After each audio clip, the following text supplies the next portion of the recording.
No news feels like good news when it comes to Nick Chubb. I'll tell you why coming up next on the Locked On Browns podcast.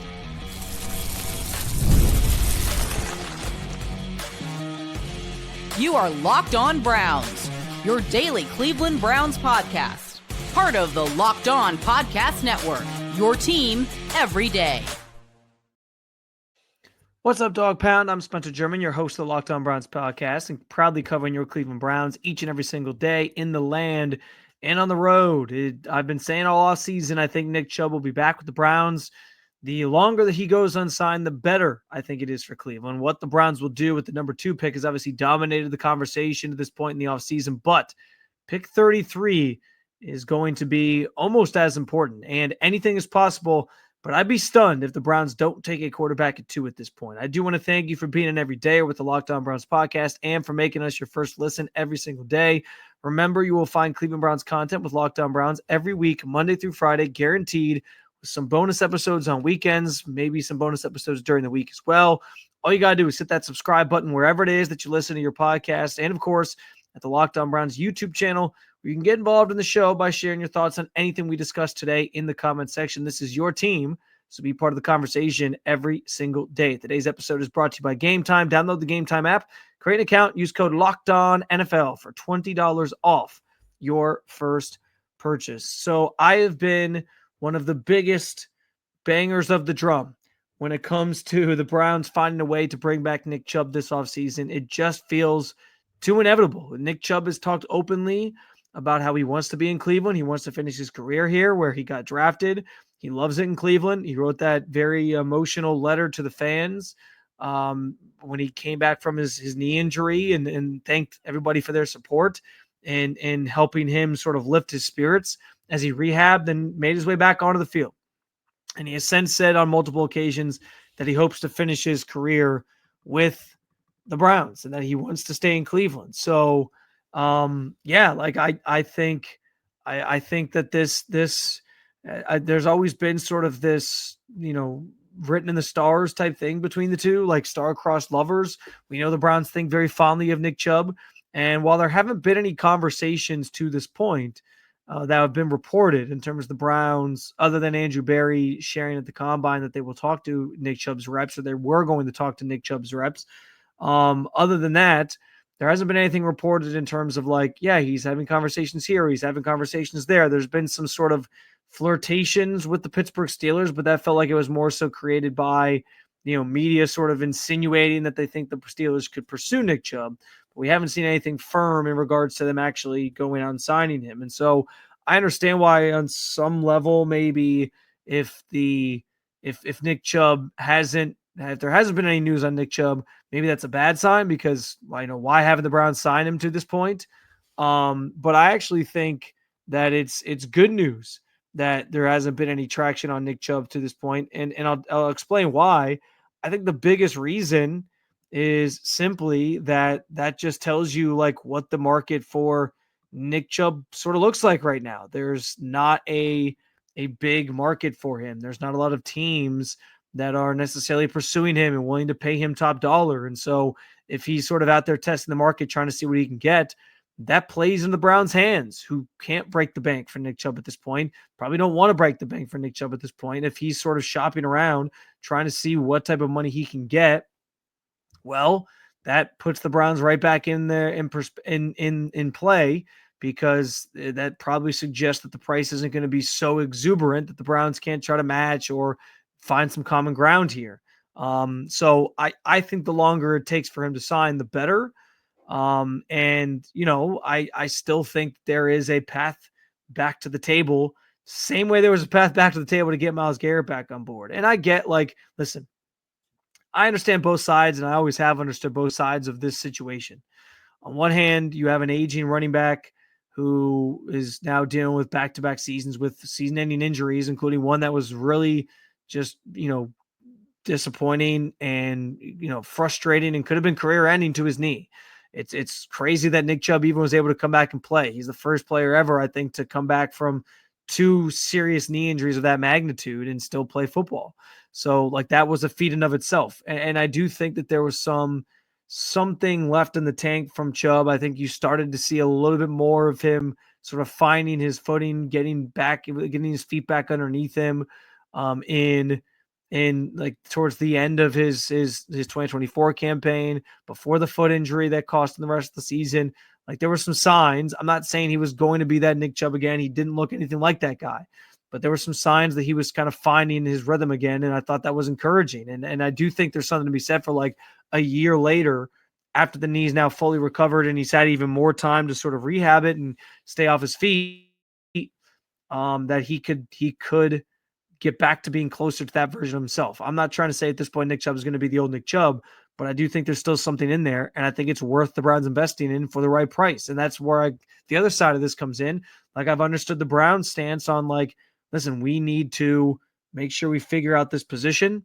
We need to make sure that we get younger at this position, most likely. I mean, they can't just bank on a nearly 30-year-old running back being sort of the workhorse that he used to be. So the Browns have to think about the future at that position. And luckily, this year's running back class for the draft is fantastic. So they're going to have a lot of options to choose from. They're going to have a lot of guys that they can potentially grab or add and draft in that way to help, fill out their depth chart and get younger at a key position like that, and trying to find the next Nick Chubb or replace Nick Chubb. But I don't think it hurts to have Nick Chubb here. I don't think it hurts to have Nick Chubb as a both from a leadership standpoint, a mentorship standpoint, and also just a getting what you can out of him standpoint. And it's just good PR for the team, as I've also alluded to keep him around. I still think that this could play out with him coming back to Cleveland. I really do. And the fact that we haven't heard much on that front sort of tells you that's what the market is right now. Anybody who hasn't been signed to this point, or you haven't heard like a lot of rumors about, it's pretty telling about like how they're being treated, how they're being viewed in the eyes of some of these teams. And I'm sure part of this too is because the running back class coming out is so good. I'm sure there's teams that are a little bit skittish to just like jump and throw a bunch of money at a guy because, they like, why do that when you can find somebody, even in some of the day 2, maybe even day 3 rounds, where you find a running back that can be your workhorse, your top guy. So it makes a lot of sense. There's a number of reasons why it's kind of played out this way, but when you're not hearing a lot about a player in free agency, or you're not seeing the rumors about where they're going to end up, or that teams are talking to them or whatever, it's pretty telling as to what that person's current sort of value is in the eyes of these teams. And given where the Browns are at cap-wise, they can't invest a ton in a player like Nick Chubb at this point, who's an aging running back coming off of multiple season-ending injuries. They got to plan ahead on that front. But for the right price, I think he could be in play for them. I think he still is in play for them. And on top of that, I think Chubb would still take a little bit less money. Like, if you're talking about like just a slight difference in money, like $1 million here or there, give or take, I could see him coming back to Cleveland on some sort of hometown discount to sort of fulfill his prophecy, his wish to, finish his career in Cleveland and still stay here and accomplish some of those other things that he obviously has set out for himself and that he wishes to accomplish, or that he wishes to sort of have. He likes it here. We know that.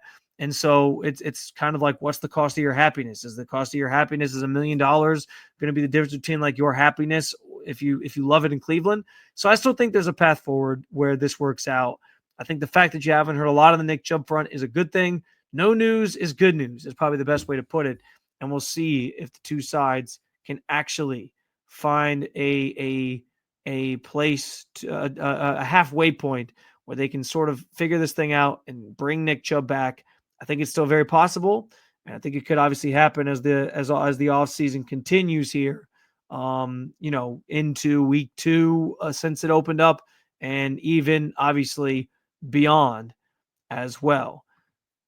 We move on from Nick Chubb and focus more so on the fact that as we talk about the Browns potentially looking at a running back in the draft coming up in April, we all are talking about the number 2 pick. We know it's the most important one they have. Could be drafting a quarterback there, but number 33 will be almost as important as that first pick, especially given what they do with the first pick, because that's another frontline starter that you're looking for. I'll talk about it coming up next on the Locked On Browns podcast.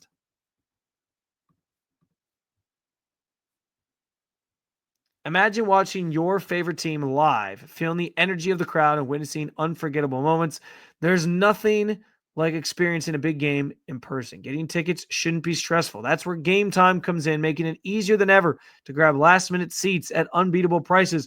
Maybe you're looking to go to the basketball tournament here coming up this week or in the weeks ahead, and your team makes it to the Final Four. Game Time's the place to go. Last year, I used Game Time for the first time when I bought tickets to see Ohio State, Michigan. The game was disappointing, but I now get to say I saw the national championship Buckeyes in person last season, and now Game Time is my go-to app for buying tickets. In fact, I just bought tickets to a concert for my wife's birthday coming up this fall. Her birthday's coming up. The concert's this fall, but please keep that between us. Don't forget, when you use Game Time, make sure to use Game Time Picks, providing curation and make it easier to find the best value on tickets for sports, concerts, comedy, and theater. Take the guesswork out of buying tickets with Game Time. Download the Game Time app, create an account, use code LOCKEDONNFL for $20 off your first purchase. That's LOCKEDONNFL for $20 off. Download Game Time today. Last minute tickets, lowest prices, guaranteed.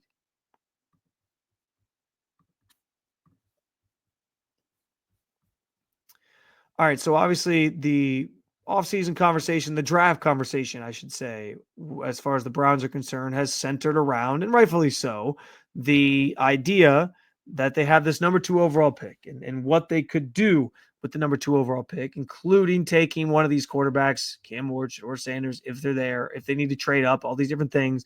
We know why that conversation is dominated. It's obvious, but we can't sleep on the fact that the 33rd pick that the Browns have, the first pick of the second round, is, I want to say, equally as valuable, but it's going to be a super valuable pick for a number of reasons. And the first one being, like, whether you stay put or not, that is you identifying another player that can start for you pretty quickly. And you could argue, like, if the Browns take a quarterback at 2, maybe that player doesn't start immediately. But the idea, if you take a quarterback that high, is like, you're not waiting around for that player to start.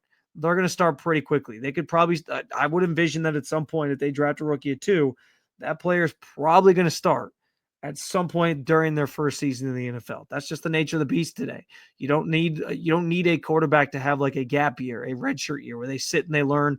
All these teams that draft quarterbacks that high now generally start those quarterbacks pretty early.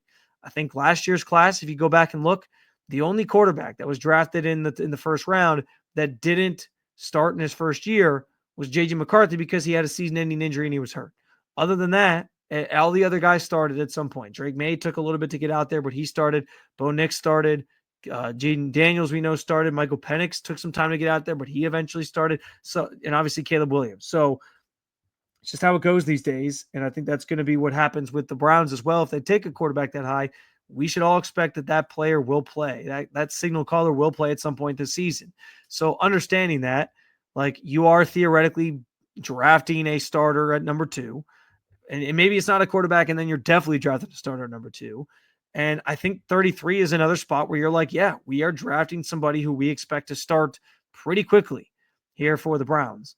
And there's another part of this as well, because if you stay put at 33, I think that is still the goal. You're still trying to find a player that can start for you immediately at 33. But given that you have the first pick of the second round, it's sort of a pseudo first round pick, if you will. The Browns are going to be perfectly positioned. And I did this in my mock draft that I unveiled on Monday.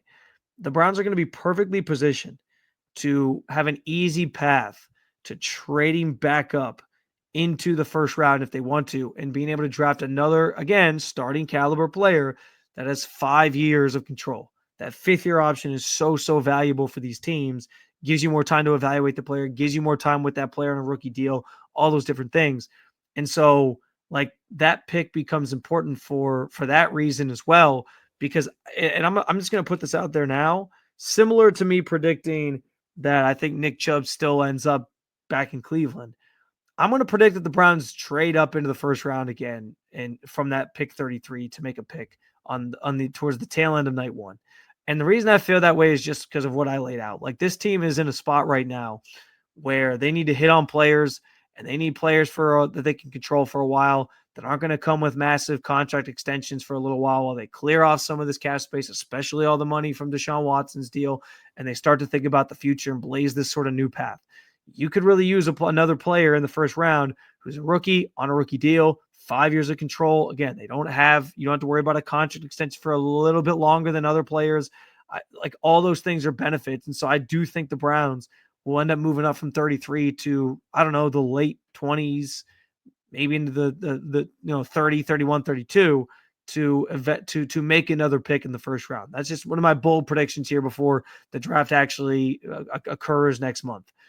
Maybe that's not that bold. I don't know. But regardless, I feel that that's going to probably happen. And here's the other reason why it's important. Because we talk about finding a frontline starter. That's probably going to be in a position that's a massive need for this team. And I think as you think about, again, my mock draft that I unveiled on Monday was very offensive heavy. I went offense with all 4 of their first picks in the top 100. And I was kind of recreating the offense all in one fell swoop, right? Well, I think with the Browns, there's going to be a number of options for that pick as well. Like maybe Emeka Ibuka falls, and then you can trade up into the first round and you can get him late, and then you have a wide receiver. Tackle, we know, is a massive need. Jedrick Wills probably not coming back to Cleveland. He hasn't signed anywhere, at least that I've seen, and so that's a guy who a failed first round pick from 2020. You're moving on. You're looking for a replacement there. They have a big hole to fill there. If you draft a quarterback at 2, is tackle the next obvious choice of what you should do. That's the direction that I went with my mock, right? I took Josh Connerly Jr. from Oregon when I traded back up into the first round. But you could also go running back there. There's like some of those top running backs are still going to be on the board end of the first round into day 2 if you were to stay at 33 and take one. So that's the other reason why, again, not as important as the second overall pick. I would never suggest that. Second overall pick comes with a ton of value. You can get a truly game-changing, franchise-changing player if you're drafting number 2 overall. But you're still looking for a frontline starter with this next pick, and it's going to be at a position likely that you need. And I'm so fascinated to find out like where they would go next. Like if they take or they end up with Cam Ward, they end up with Shedeur Sanders at number 2. Okay, what's the next play? Are they prioritizing tackle next? Are they prioritizing running back next? Are they prioritizing receiver next? Are they taking one of their defensive needs as the next big priority? Maybe a defensive lineman, whatever it might be. So like this is why I've been thinking about like 33, that second pick being so valuable and also being such an important part of the conversation here when it comes to the Browns. Because if you're talking about a team trying to sort of rebuild, trying to fix their offense, obviously, they have a chance to get a couple frontline starting players with these first couple picks, and 33 sort of comes into focus. And it's, again, because there's so many directions they could go. It's kind of like take your pick. If you're a fan and you're doing a mock draft or you're an analyst doing a mock draft, like you have so many needs for the Browns to address that there's a fork in the road, but there's so many different paths you can take at this point when you get to 33. And so I'm fascinated to see like what that next position they prioritize is and what player they potentially end up with there. So again, not quite as important as the number 2 pick. I would never suggest that. But 33 is going to be massively important for this Browns team to figure out what direction they want to go after they do whatever they're going to do at number 2. It could also become important if like they don't take a quarterback at 2. If you don't take Shedeur Sanders or Cam Ward at 2, then that leaves you in a situation where you're maybe looking at Jackson Dart at 33, or you're even waiting a little bit longer for a quarterback. And so what are the needs you're going to address up until that point when you get to the point where you find the value in the quarterback that you're trying to target or take? So this is, where my mind kind of goes as we've spent so much time talking about the number 2 pick, and rightfully so, and the quarterbacks in this class. I'm sort of already thinking ahead to like, so after they get that pick out of the way, 33 becomes massive because, again, it's a fringe first-round pick, chance to land a starter, and there's so many different directions that the Browns could go in terms of needs that they have and needs they have to address. So don't sleep on the fact that number 33 pick is going to be important for this team when it comes to the turnaround, potentially making a quick turnaround here that Andrew Berry is trying to pull off in his execution of their plan for this off season. Listen, there's been some mock drafts, speaking of the draft, that have suggested some different things for the Browns, especially this week. We've seen all sorts of ideas: Abdul Carter, Travis Hunter, maybe not taking a quarterback, maybe trading back. I understand where those thoughts are coming from. I would be shocked, though, if the Browns don't go quarterback at 2. I'll explain why coming up next on the Locked On Browns podcast. The NCAA tournament is here, and so is the bracket breakdown. Locked On Podcast Network and Amazon Fire TV channels are teaming up to deliver NCAA tournament coverage like never before. Watch studio shows featuring former players and Locked On's local experts as they guide you through every upset, buzzer beater, and bracket matchup. Stream it all for free on Amazon Fire TV channel. Search Bracket Breakdown to see it all for free. It's your team every day.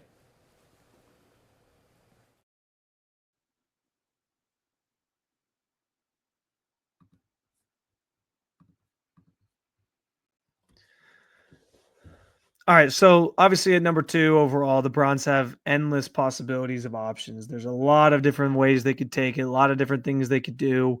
And I understand where we've seen some mock drafts recently. I know Mel Kiper just rolled one out where he had him taking Abdul Carter. I think Daniel Jeremiah had them taking Abdul Carter too.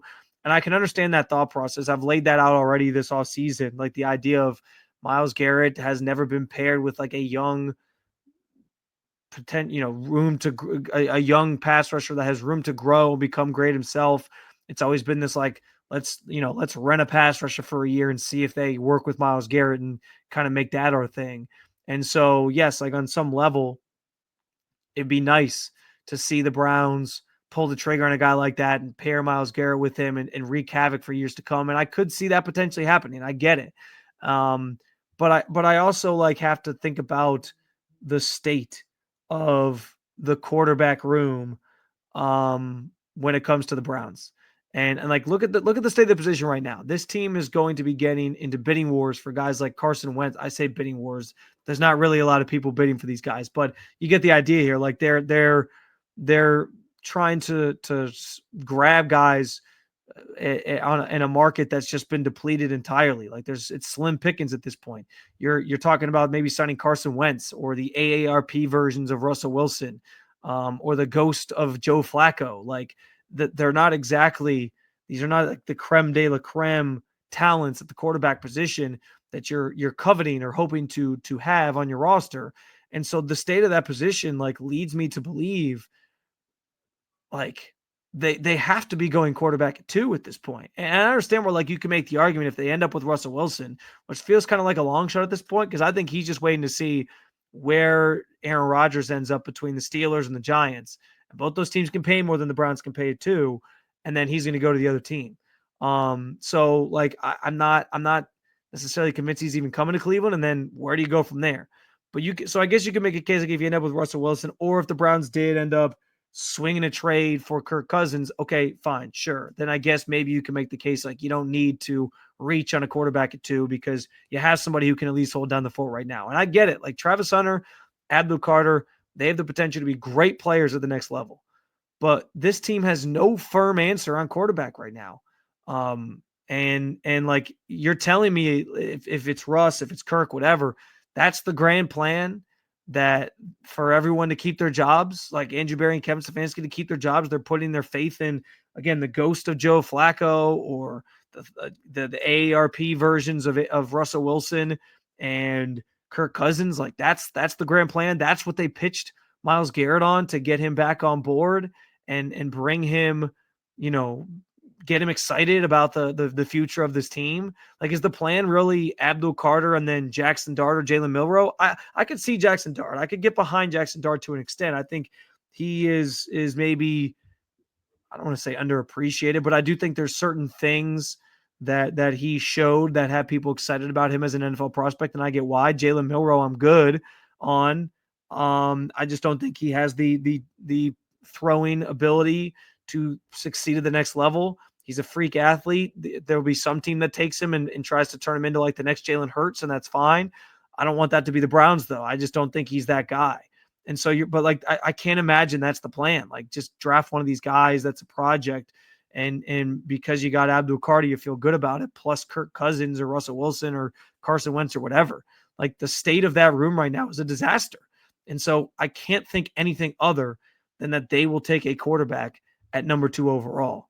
And I also think too, like, all this confusion on what they will do and the different mock drafts that show you different things every single time. It seems like there's a different outcome every single time you see some of these analysts do these mock drafts. I think it's a testament to the fact that, like, nobody really knows what Cleveland is doing. So they're just kind of trying different things and throwing different things against the wall in their mocks because they could see the Browns going in a bunch of different directions. And that's also credit to the Browns for keeping a lot of that close to the vest. I talked at the combine about how, they've thrown me off the scent because they've given me so many different pieces of information and, different bits and pieces of conversations that make it sound like Cam Ward would work or Sanders would work or whatever you want to say.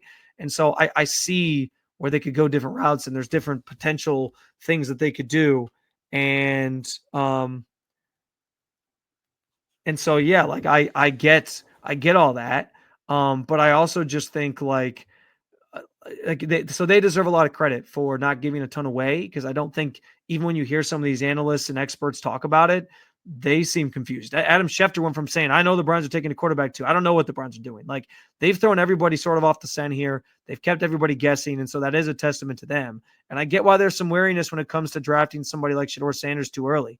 But if the Browns even grade him as like a top 15 player, you got to do it, because frankly, you're always going to overdraft a quarterback. It's just the nature of the beast. It's just how it goes with that position. It's the most important position in the game.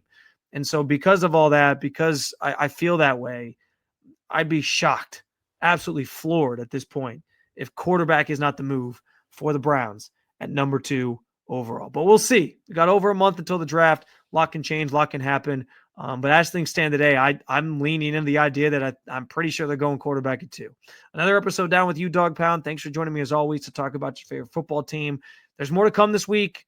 We'll certainly have some fun things planned, so make sure you hit that subscribe button. Make sure Locked On Browns is your first listen every day. For your second listen, check out Locked On NFL Draft, or keep it local. You can check out Locked On Cavs or Locked On Guardians. Thanks for being an everydayer at the Locked On Podcast Network. I will talk to you again real soon, Cleveland. Peace.